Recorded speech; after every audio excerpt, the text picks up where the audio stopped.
Hi friends, இப்போ பார்த்தீங்கன்னா நீங்கள் நம்ம மாதா கோயிலேருந்து இந்த வழியில் வந்து போக பார்ப்பீங்க. ஆனால் இங்கே வந்து பார்த்தீங்கன்னா காங்கிரீட் போட்டுட்டு இருக்காங்க. இந்த சைடில் வந்து ஒரு 10 நாளைக்கு வந்து எப்படி சொல்றதா வேலை நடந்துட்டு இருக்கு. அதனால யாரும் வந்து போக முடியாது. அதெல்லாம் பார்த்தீங்கன்னா பீச்சில் வந்து குளிக்க முடியாது அப்படிலாம் கிடையாது. அது வந்து வேற பாதை கொடுத்துருக்காங்க. எப்படின்னு பார்த்தீங்கன்னா இதை பாருங்க, இந்த சைடில் வந்து நீங்கள் பீச்சுக்கு போகலாம் பஸ் சைடு. அப்படி இல்லைன்னு பார்த்தீங்கன்னா இது ஒரு சைடு பீச்சு ஒரு சைடு இப்படி போய் பீச்சுக்கு போகலாம். அதனால பார்த்தீங்கன்னா ஒரு 10 நாளைக்கு வந்து இப்படி தான் இருக்கும். அது வந்து சூப்பராக வந்து வேலை பார்த்துட்டு இருக்காங்க நம்ம கோயிலேருந்து பீச்சுக்கு போகிற வழியை. அதனால வந்து நடந்தே போக முடியாது. பஸ் வச்சு நடந்து போற அளவுக்கு வச்சு ஒரு பாதை இருந்துச்சு. இப்ப நடந்து வந்து போக முடியாது. அந்த இடம் எப்படி இருக்குன்னு உங்களுக்கு காட்டுற வாங்க போகலாம்.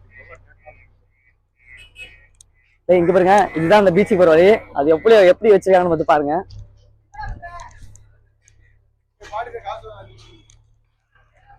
பாத்தீங்கன்னா நடந்தே போக முடியாது. அந்த அளவுக்கு வந்து ரொம்ப ஒரு கஷ்டமா வந்து வேலை பார்த்துட்டு இருக்காங்க. 10 நாளைக்கு மட்டும் தான் இந்த வேலை நடந்துட்டு இருக்கோம். இப்போ 10 நாள் முடிஞ்சிருமா? கூடி சீக்கிரம் ஓப்பன் பண்றாங்க. வெறித்தனமா நம்ம வேளாண்மைகளை காத்துருங்க. கொடியேற போது ஆகஸ்ட் 29. அது பார்த்தீங்கன்னா வந்து பீச்சே ஒரு சூப்பரா இருக்கும். வேலை வந்து முடிஞ்சோம். மறக்காம வந்து நான் சொன்ன வழியில இருந்து போய்க்கோங்க. மறக்காம வந்து ஃபாலோ பண்ணிக்கோங்க. அப்புறம் நெக்ஸ்ட் வீடியோ பண்ணலாம். ஓகே, பாய்.